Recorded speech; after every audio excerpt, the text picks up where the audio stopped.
Keith, welcome to the show. Thanks so much, Sean. Glad to be here. Yeah, maybe I should have said welcome back because you've been on several times in the past at in different points or phases of your career. You came on when you were working at Facebook, which now Meta, discussing your work on PHP optimization, and then you also came on when you were chief architect at Slack, talking about the history and architecture of Slack, and now you're an investor. So This will probably be a bit different than some of those prior shows. I imagine, probably like less references to cache misses and, things about how big the L1I cache is on modern server parts. And probably more things about, cap tables and down rounds and preferences and things. I'll say I try and make the show, once a job. So this is I think my third appearance, right? And I cram in one per gig so far. So thanks for keeping my streak going. Yeah. Well, whatever you do next, you're always welcome back. So I think a natural place to probably start is, given your background in engineering and as an architect, why become an investor? Yeah, I think that's an interesting question. I think for me at least, and there's lots of different paths into this stuff, for me at least it was more a process of realization than conscious decision, right? So and this will happen to you if you're a technologist in Silicon Valley, working at venture-backed startups over a 20 solid year career, which is where I found myself. At some level, you're going to get to midlife and kind of have a portfolio of tech stock, some of which is private and some of which is public. And whether you choose to think of yourself as an investor or not, the reality is that you are an investor. Even in your first job, you're investing your time, right? And you have a very limited set of options for diversifying your time, unfortunately. It's kind of how full-time work tends to break down. So for myself, after leaving my role at Slack and, right before the pandemic, my wife Pam and I had been planning to go travel the world a little bit. She had just left her role at Stripe. And of course the pandemic came in, a couple weeks into that, changing that all up for me. I was in the middle of figuring out what to do next. Was dealing with this reality that I was an investor, whether I thought of myself as one or not. And there's a fair amount of identity crisis involved in that, by the way. I definitely spent the first 20 years of my career trying to be the fastest gun in the West, computer programmer type of person. But kind of accepting that that was part of what I was doing, and that I was more and more involved with angel investing and advising and helping my friends who were forming companies, and finding that really exciting, enjoying being around people like that, enjoying helping founders. Kind of one thing led to another there. And in terms of Pebblebed itself, we were a community before we were a fund. So my partner Pamela Vagata and I had a couple of friends together in a co-working space, basically shared some coffee and some Wi-Fi for a long time. Invited friends of friends over, invited people who were founding things, other people who were involved in investing in one way or another. And, it being sort of San Francisco and there being computers in the room and things, some companies started getting formed. And as we were trying to figure out how to make this economically self-sustaining, we went through a bunch of different options. We thought about making it some kind of private club or a co-working space or something. And it was 2021, so we thought about DAOs and crypto and other kinds of innovative, organizations. And little by little, I convinced myself we were just kind of crappily reinventing venture capital. And so friends of mine who were in venture suggested maybe we should save our innovation points for, the computers and the hardware and the software and the parts that we could add value in, instead of trying to innovate on the organizational and, security side of things. So that was kind of the genesis of us as a fund.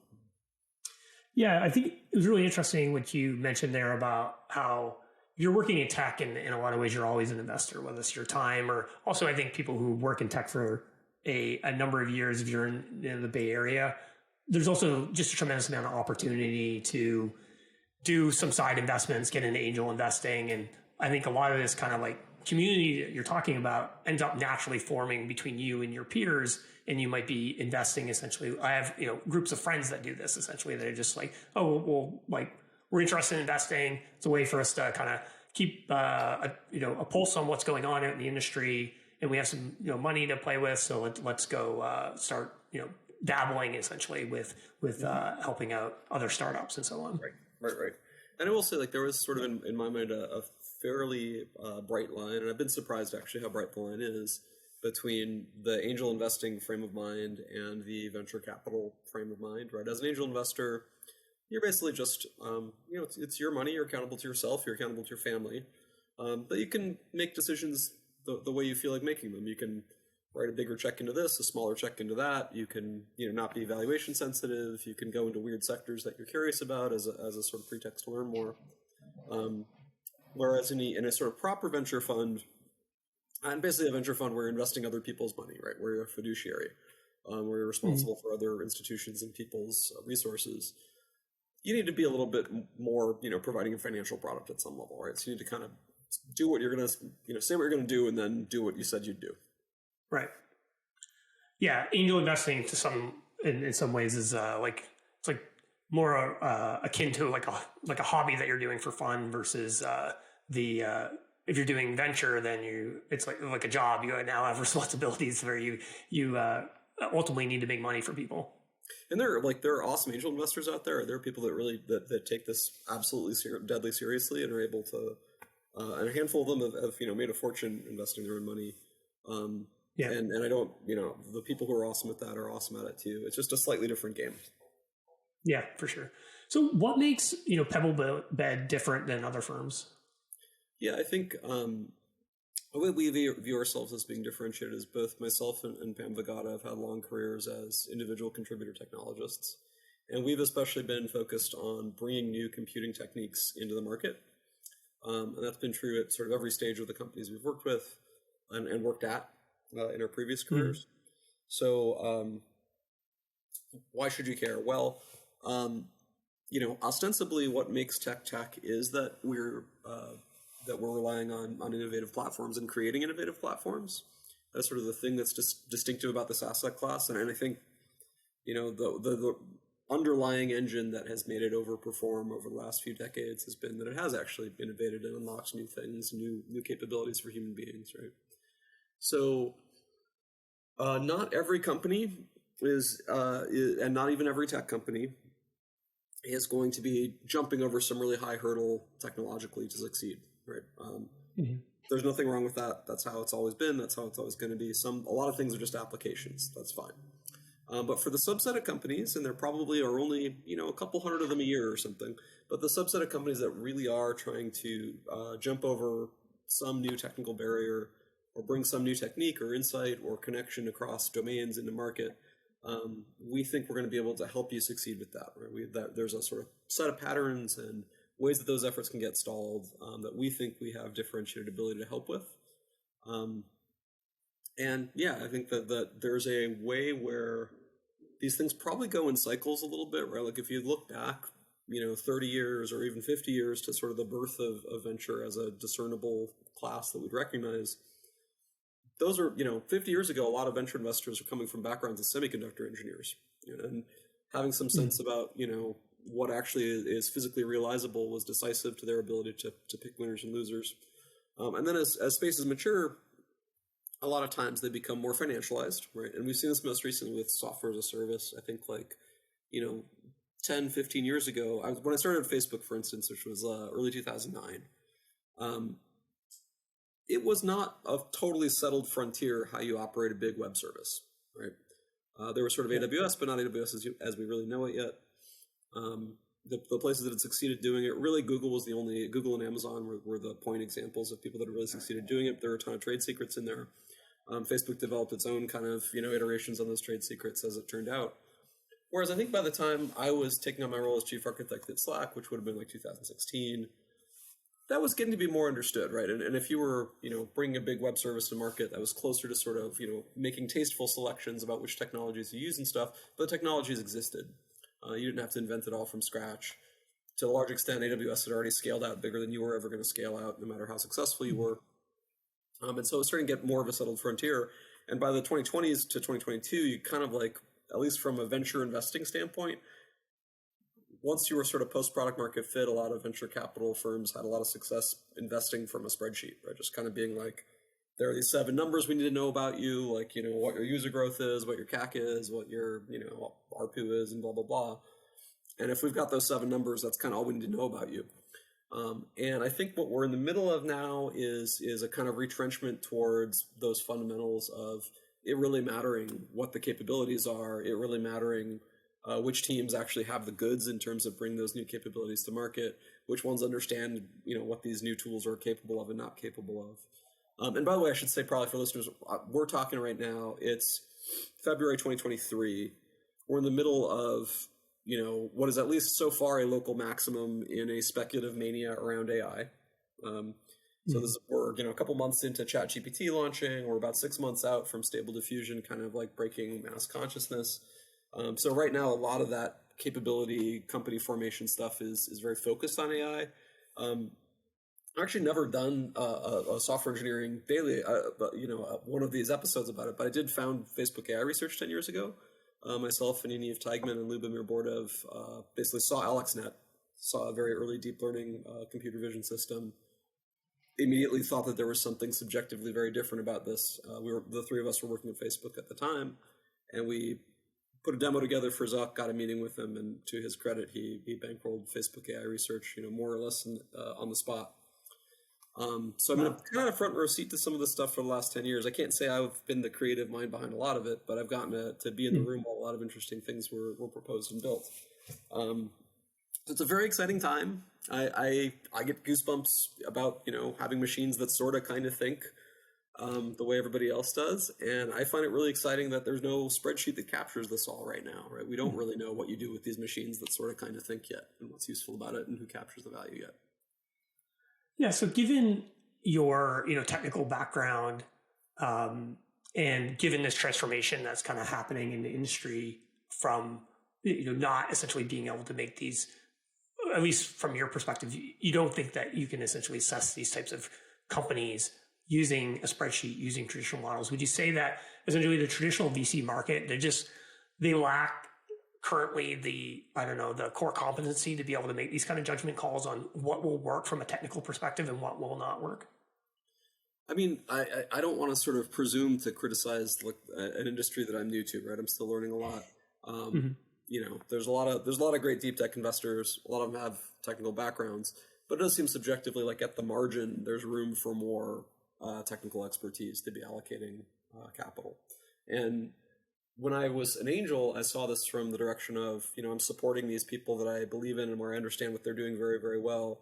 And I would see these firms with, very large piles of assets, not backing them, and instead backing, an NFT marketplace or, another ultra marginal SaaS business that's, accounts receivable for the construction industry in this segment of the construction market or something like that.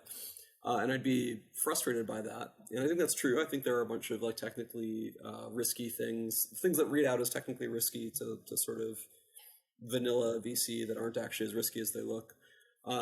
As I spend more time on the venture side of the table, I also see the other direction a fair amount, that there are, frankly, some sort of canonical crazy things that get funded that shouldn't be, that are basically intellectual mistakes that I have made in the past, that are not going to scale up for reasons I feel pretty competent to articulate, that also get funded because, for whatever reason, right? The founders are good at fundraising, or they have a track record doing something else, or what have you.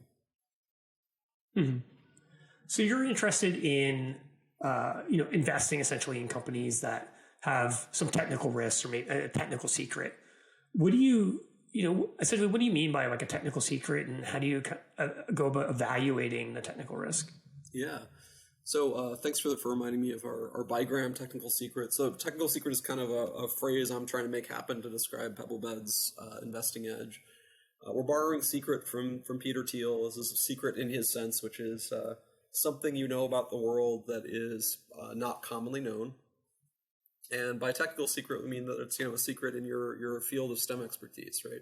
So if you're a computer scientist, it's something about your little vertical slice of computer science that isn't yet common knowledge. You might know something about, how to train a transformer better than other people are able to train transformers, to take a rip from the headlines example. A lot of times technical secrets are less, the kind of thing you can write a paper about.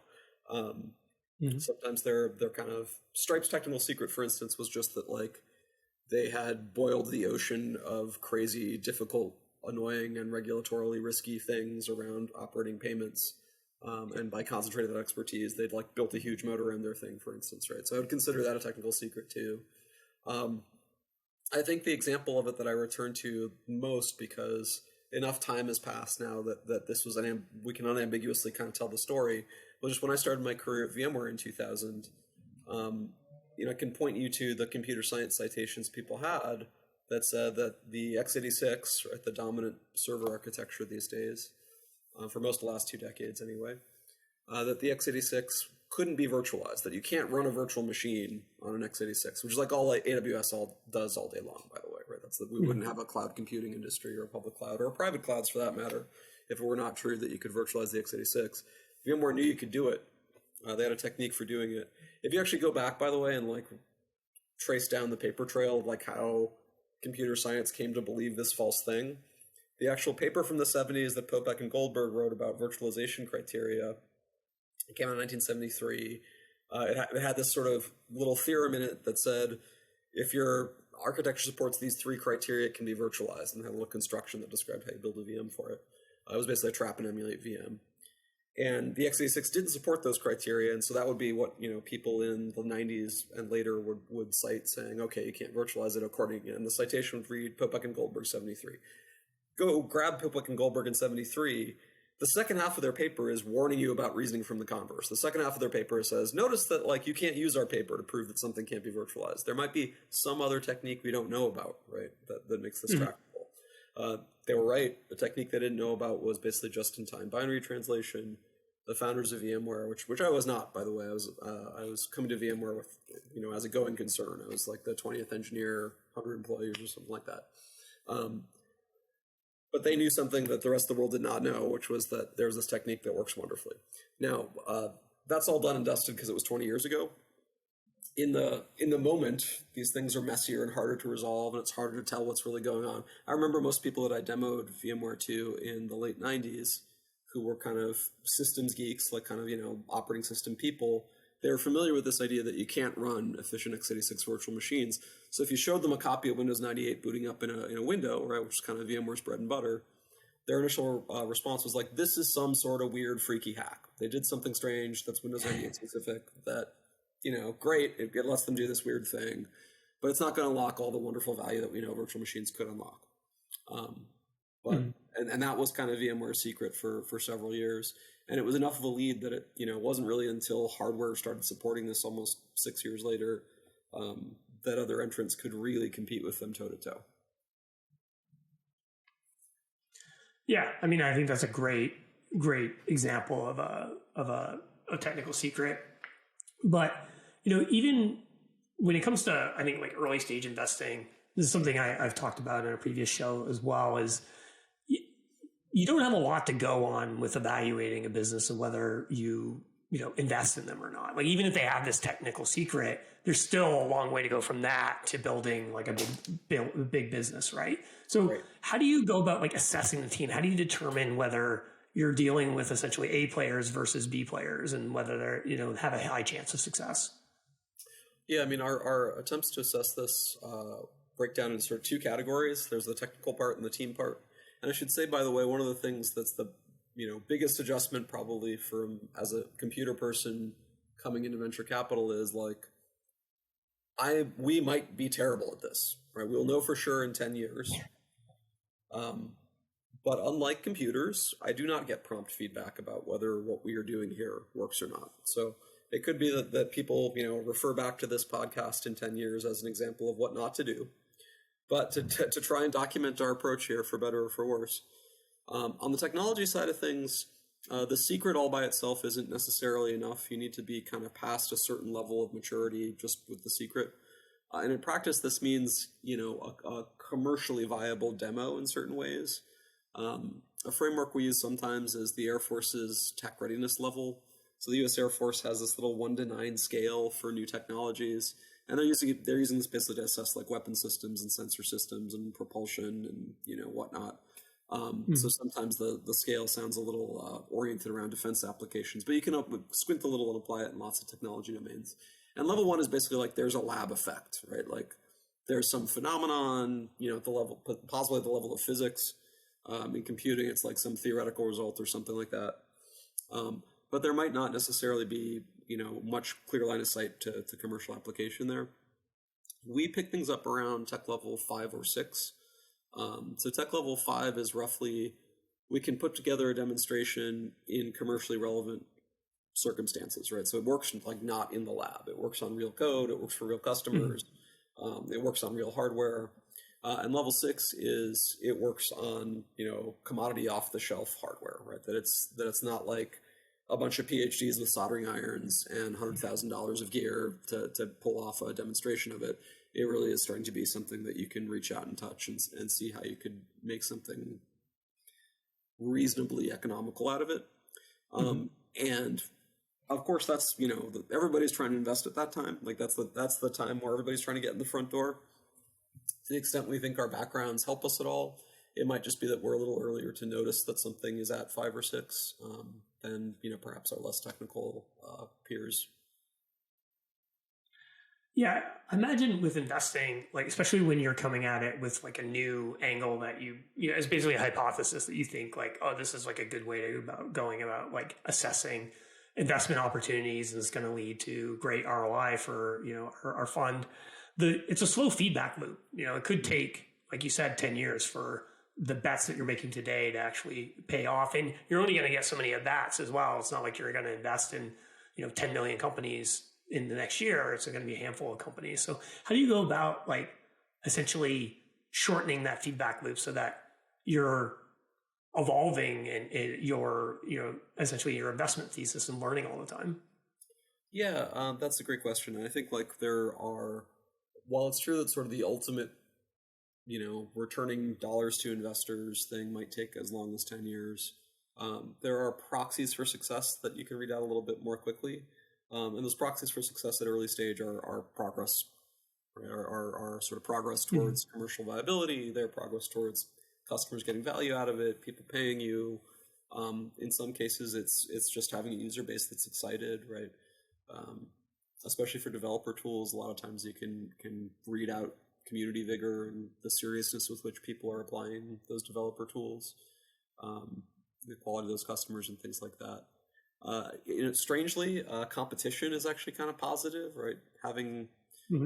Doing something and then having GitHub decide they have to go directly compete with you or whatever is like, GitHub's kind of smart money, right? If they feel like it's worth it to come after us, that means we're probably onto something valuable at least. But the answer is that you don't have sort of totally perfect information there, and yet it's been surprising to me so far. And I should say, like we did our first check in July of 22, so this is still very early for us, right? We're in our first year of trying to learn from feedback here. There's still sort of pretty clearly some spread in outcomes, right? There's still pretty clearly some folks that are definitely onto something, and some folks that are a little bit more in the wilderness, right? They're pivoting, or they're still trying to figure out exactly what to do, which is natural at the stage we're at, right? We're sometimes the first money in. We're mostly pre-seed or seed. A lot of the folks that we're trying to invest in are kind of got their start at our working space in the mission here in San Francisco.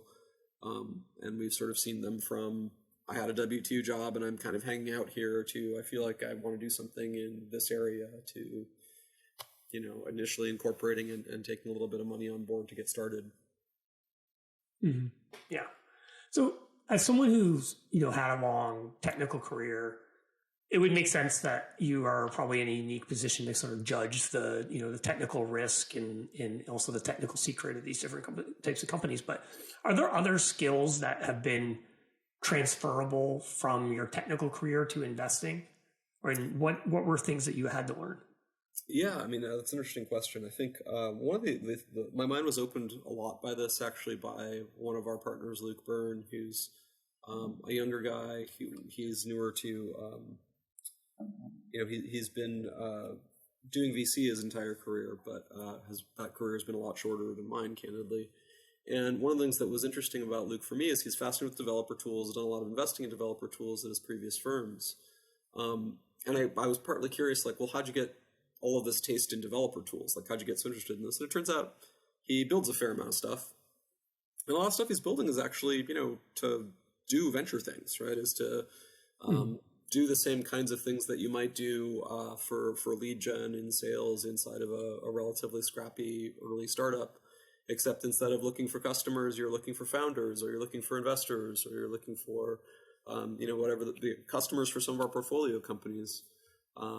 So the kinds of things that folks do and build end up having an impact there as well. So I was surprised kind of that there's still code to write, basically, right? Like we use off-the-shelf tools for a lot of things, but your vanilla CRM is never going to be exactly what you want in terms of tracking things or, remembering which people the LP update needs to go out to and whatever. And, we end up building stuff. So I think strangely, like the ability to automate, knowledge work remains pretty relevant to this space. And we're just 4 folks, right? It's myself, Pam Vagata, Luke Byrne, Tammy Sue. So it's pretty lean and mean team. So we have to automate everything we can. So that part of it is not so different from being a tech startup, and in a way I think we imagine ourselves to be a kind of tech startup. Mm-hmm. Yeah, and I imagine given your sort of strong technical background, you're kind of in a unique position to maybe take a different look at some of these problems where you're like, oh well, I could write code to essentially automate that or solve that problem, where in another company or another firm where someone doesn't have that background, they're thinking like, oh well, I need to get someone to do all this legwork on it, and it ends up with like a bunch of manual human work, where it's something you can actually automate. That's something I experienced even in working in the marketing space. Is like I am a classically trained engineer, worked as an engineer for a long time, and I can approach what is a marketing or sales problem in a completely different way than someone who hasn't had that experience. Right. And I think like a lot of other industries, actually, like there's kind of a spread among lots of firms. Like we're at one point in that continuum. All of the sort of super high resource places that are managing $1 billion or whatever, they all do all this stuff to the max, right? They have engineering staff, and they run projects and pay for Jira the same way a software company would.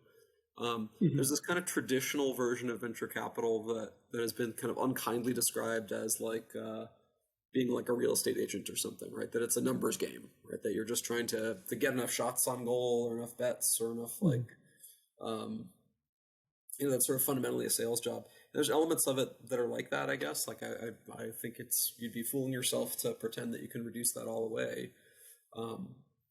But yeah, I think the kind of best in class people are using what's available in terms of what we know about performance marketing, right? Because that stuff's all still applicable. And I guess the thing that's a little bit unusual about us in terms of our space here, and there are other deep tech firms that I think try to do this, is just sort of some of the way that we're keeping tabs on research areas that we think are interesting or promising. Right? So things that aren't at that tech readiness level of 5 or 6 yet. For example, quantum, right? I think quantum computing, and we're not talking here about quantum sensing. Some of those things are actually past TRL 5 and 6 already. But, actual quantum computing, right? Like, we're going to need different encryption algorithms, that kind of quantum computing. That stuff, in my opinion, is not at tech readiness level 5 or 6. And there are founders who disagree with me about this, right? That have an argument that, the number of qubits is going up according to some sort of super Moore's law, and you might as well just get out ahead of it now. We don't think it's there yet, but it will be there yet. And we'd love, at some point in the future, and we'd love to be relatively early to that. This is not a fund one thing, for what it's worth. It would surprise me if the next 2 or 3 years there's a ton of investable quantum stuff.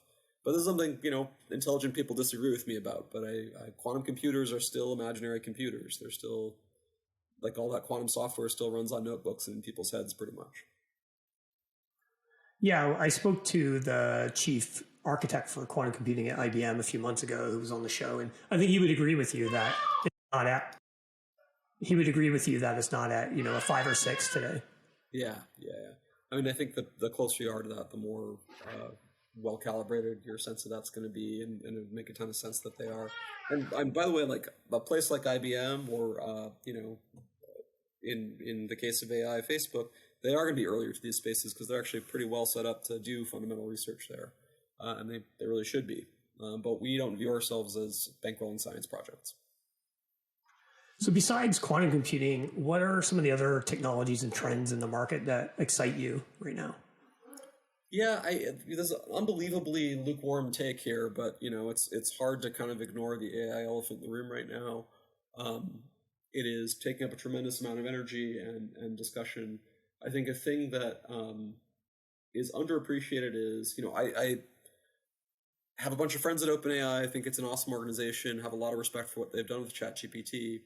But if you think ChatGPT has the potential to be a billion DAU product, right, to be one of these products like Google Search or Facebook or Gmail, or one of these things that just is like part of the air we breathe as digital humans, there are, to the best of my knowledge, not enough flops on planet Earth to support that today, right?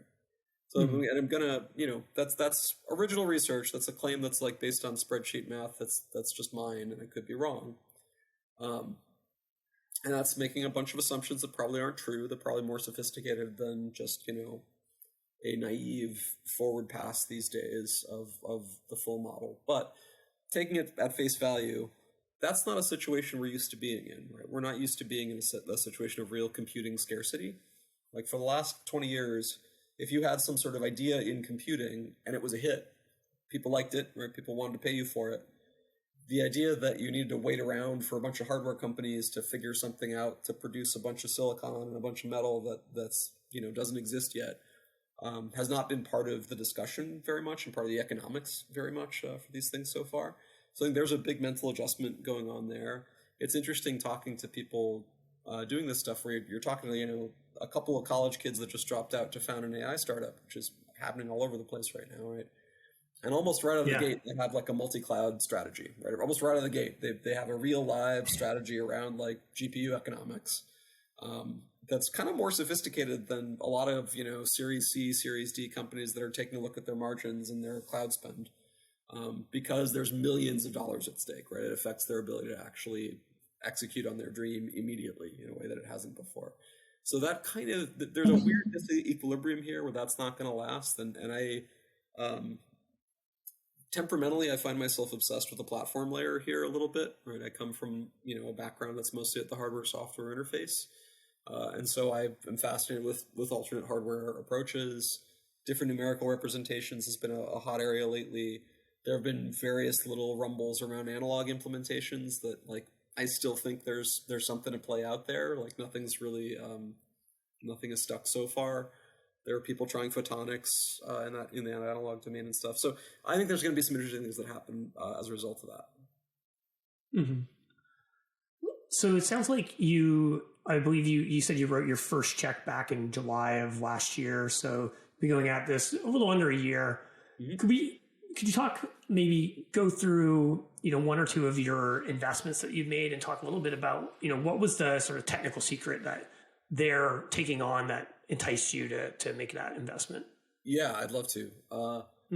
Well, that first check in July was for a company called Milliora Therapeutics. It was a founding team that included David Lee, who I had contact with when he was at Benchling initially a long time back. But Milliora Therapeutics is a drug discovery company. They're looking for new cancer drugs. And the thing that they knew that was at least controversial and certainly wasn't popularly appreciated was due to their chief scientist, a fellow named Jason Schultzer, also a founder of the company. And Jason Schultzer was an MD PhD at Yale, and he's an oncologist, but he studies cancer drugs. And the thing that he knew was that many cancer drugs don't work the way that we think that they work, right? So he had a series of publications of the form, drug XYZ doesn't work the way it's supposed to work, molecule XYZ doesn't work the way it's supposed to work. And what do I mean by supposed to work? Well, so let's talk about the actual pipeline of drug discovery right now as it's currently being executed for sort of these precision drugs, right? So the workflow for trying to discover a blockbuster cancer molecule right now goes, first, you take a bunch of exomic data, right? So you get a bunch of clinical data, genomics, right, proteomics, and you look for a plan of attack, right? You look for a target, right? You look for some sort of enzyme or pathway or protein that's expressed by this kind of tumor. And we use what we know about biology to kind of look at the list with the candidates there and say, oh, this thing's involved with like cell proliferation and it's massively overexpressed in a lung tumor of the second kind. It might be a target for a drug. And then we'd use what we know about, its chemistry to try and find a molecule that's going to interfere with that. And then we take those molecules and start, increasing the level of expense and clinical investigation around them slowly. And if all goes well, it ends up with phase 3 clinical trials, and we decide it's safe and efficacious, and we start using it on actual patients, right? That all takes years, billions and billions of dollars. And the failure rate for things that enter phase 3, that enter that for cancer, is 99.7%, right? So 1 in 300 of those molecules that we try out actually ends up in the being the kind of thing that you can prescribe.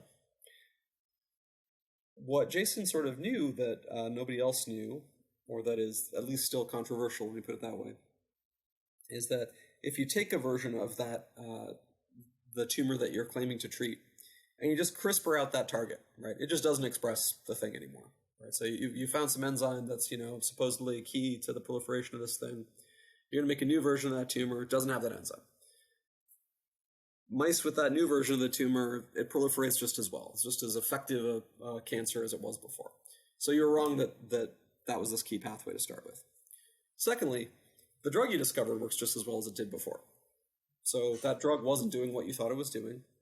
And in a vast majority of these cases, they're basically just off-target toxins, right? They're just kind of novel chemotherapeutic agents, right? They're poisons. They stop your cancer because they stop anything that would try to grow. They probably hurt your cancer a little bit more than it hurts your healthy tissues, but that's about all that's going on there. And if you take a step back from this, there's no a priori reason that this approach that we're taking has to be sound, right? There's no a priori reason that this has to converge. And if you instead take the kind of approach that machine learning took to, say, computer vision 10 years ago, or to natural language processing 8 years ago, and say, hey, our knowledge of this field is incomplete. We don't understand how language works. We don't understand how the visual world works. We don't understand how cancer biology works, at least not well enough to reliably engineer drugs for it. But we can make big piles of data, and we can take farms of GPUs, and we can throw them at those big piles of data, and we seem to be able to come up with a lot of practical solutions to problems that way. Why do those practical solutions work? Well, that's a different problem, and maybe we'll solve that later. But it's pretty pragmatic at figuring stuff out end-to-end and producing baked solutions. So basically taking that approach to small molecule drugs. And I have seen that approach kind of work and dissolve enough, Gordian knot, as a Gordian knot approach to kind of other fields where machine learning just shows up and is able to learn biology that we don't know, or learn things about the visual world that we don't know yet. And in the fullness of time, by the way, eventually we go back and we reverse engineer those neural nets and do learn things about how, you might build an information processing system that's good at doing computer vision tasks or good at doing language processing tasks. But in the meantime, we get an effective solution to the problem, which is what patients want. So I found that really inspiring, and it's very early for Milliora. I think that the insight part of it, or we talked a little bit about there being both a kind of technology part and a team part. So I like their technical approach, and I should add, by the way, the vast majority of folks attacking machine learning, saying we do ML for drug discovery, right? They're mostly applying it within one of those silos or both of those silos, or they're doing ML on finding targets, or they're doing ML on finding a molecule that fits that target. They're not just saying like, maybe our mechanistic insights are not going to be sufficient. Let's just try and let the machines figure out what the right mechanisms are. So I love that technical approach. And then there's a question of the team. And David is, to my way of thinking, brilliant, incredibly gritty, incredibly determined, incredibly passionate about solving this problem. And, and Jason Schultzer is, actually knows something about this that is still rare to see, out there in the world. And it could be, by the way, that, to be clear, we also find drugs that work this way with our old workflow. That's how it happened. We do have a few of these things that really did identify key pathways and built silver bullet drugs that attack those pathways and are miracle cures. We hope we keep finding those too. But this approach is at least like a new approach that's going to lead us to new molecules, I believe. Yeah, it's amazing. Yeah, sorry about this. This one's awesome. I apologize for the depth of the rabbit hole here. This one's sort of really fun for me, and it's hard not to kind of not to get in over my head. And I think I can tell. I can tell you're really excited about it. yeah. I think, for an example, one that's like probably a lot more down to earth here for our audience and for practitioners of software engineering. We're also investors in GetPod Series A. So GetPod is a cloud-born development environment. And the set of stuff that they have built up a bunch of expertise around is much more a million lead bullets, right? So instead of there being kind of one big technical insight that makes them work, there are all these difficult things about trying to run the whole world's development environments. For instance, that the world's development environments are heterogeneous, right? Like different companies want different things from their development environments. They want to attach them to different databases. They want, different groups of people to have different experiences. They have different repos, blah, blah, blah. And a big chunk of the GetPod experience, if people have never used GetPod, by the way, I suggest go check it out. It's getpod.io.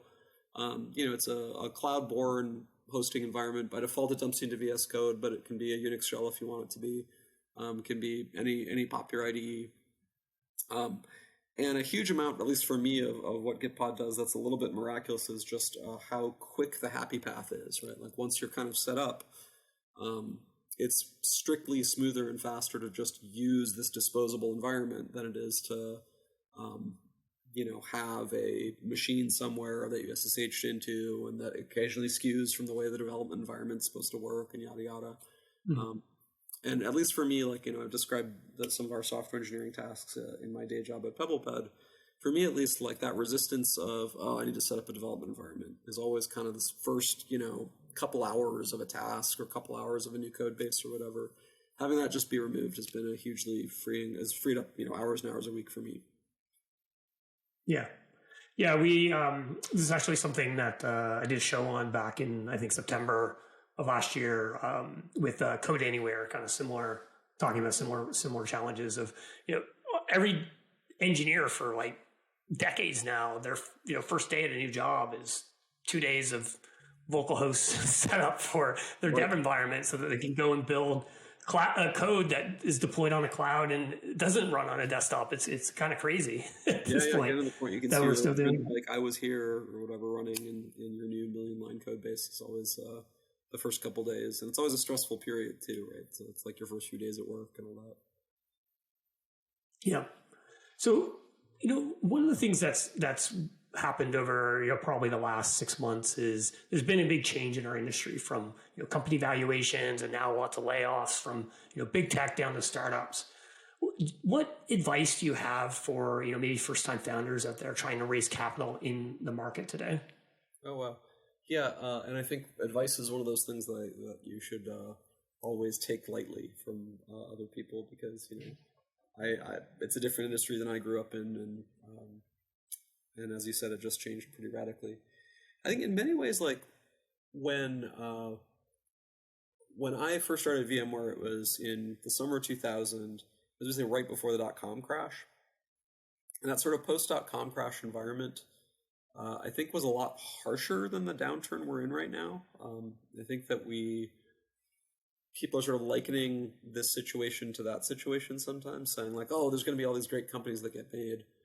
I actually think the situation we're in now is much more of a kind of mean reversion than some sort of sea change down to a nadir of depression about venture. I haven't seen a lot of real capitulation yet, right? You haven't seen firms folding up shop, for instance, right? Or you still have people like me who think it's a great year to start a venture capital firm, for instance, right? So I think in some ways, while it can seem daunting, it's not really that impossible a time to raise, especially early on. The people that are in a really tough spot are actually the folks who are kind of midway through their journey, right? If 18 months ago you raised, $100 million without a real product, yeah, you've got a lot of runway, but it's a pretty tricky problem to solve about how you actually, deliver on that value from here. But getting started, there's it's not that huge a drought in seed. I mean, seed valuations are down a little bit, but there's still plenty of money looking for fundable ideas at the early stages. So I think it's in some ways a paradox of great time to raise. A well-funded early stage startup actually probably has can much more credibly promise you what you're going to be working on as an engineer than Meta can right now, which is pretty strange. And it hasn't always been true in previous downturns. Mm-hmm. So I don't think it's such a terrible time to take that risk, I guess. Yeah, that's, I think, sound advice for anybody that's listening that's thinking about trying to raise right now. That's right. How do you how do you see startup investing changing in the next 5 to 10 years, or how do you hope it changes, perhaps? Yeah. That's a great question. I mean, I think there has been, let's see, I think it's fair to say that there has been a lot of basically momentum, like success accruing to people doing momentum work and doing kind of trend following and doing, analytics on hashtags essentially, right? To kind of, whether they're little hashtags or not, to try and figure out what to chase and what to invest in, what to pour money into. And that, as opposed to kind of the regular old fashioned, diligence and forming an opinion about what's going to happen and being accountable for that opinion, has been sort of so successful that it's in some ways the default dominant strategy, even at places that don't think it's their default dominant strategy. What I mean by that is, like, if you are a vast firm, right? So like the marginal dollar in venture is controlled by some huge firm that's like a household name, right? And if you listen to podcasts by the people that are decision makers and have positions of special power at those firms, they'll say all these like super reasonable, well-founded things about the kinds of companies they want to invest in, the kinds of changes they want to make in the world, the kinds of founders they're backing. But several layers down in there are 20-something people who are starting their essentially finance careers as junior employees of a venture firm, who have known 4 to 5 years of success with this kind of momentum chasing, and that's a really hard habit to unlearn. So I think there's going to be a bunch of reckoning there, and I don't know exactly like what form that takes. I think it'll be interesting to see. I think it was, while I was relatively, and this is going to sound perhaps hypocritical, right? I'm relatively sanguine about your odds of starting a company right now. I think it's a good time to start a tech company.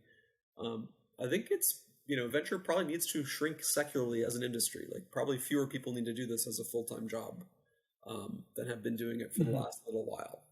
It looked a little bit easy for artificial reasons, not kind of proved to be sustainable. You could kind of execute a few heuristics and look pretty smart for the last 5 years. I don't think that's going to be true going forward. Well, Keith, thanks so much for coming on again.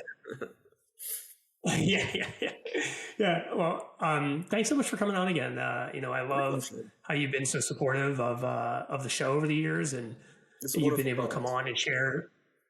That's great. No, seriously, that's important for my information diet. So, yeah, absolutely.